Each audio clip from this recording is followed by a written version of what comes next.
Welcome to Penrose Learning, where we make understanding easy. You'll start by verifying essentials. Chrome is installed, updated, and you have admin access. On Windows, open Settings. On Mac OS, use System Settings. On Android, open Settings app. Once done, open Chrome and sign into your Google account if you want synced bookmarks and passwords.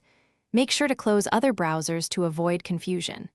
This first step prepares the system so the actual default change applies cleanly and ensures your data syncs across devices if you choose that option. Now you change system defaults precisely.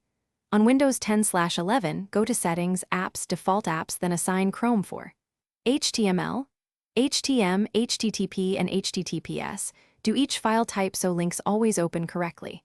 On Mac OS, open System Settings, navigate to Desktop and Dock, pick Default Web Browser, and choose Chrome. On Android, go to Settings, Apps, Default Apps, then Browser App, and select Chrome. Once this is complete, test by opening a link from email. Confirm Chrome. Finish by testing links in several apps. Open email, documents, and messaging apps to ensure Chrome becomes the handler. If a different browser keeps reasserting itself, uninstall that browser or disable its default app handlers, then repeat the steps and restart. Make sure there are no enterprise policies or parental controls blocking changes. If there are, contact the admin.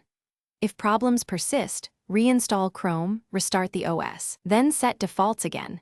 This sequence clears most conflicts and secures Chrome as your default browser.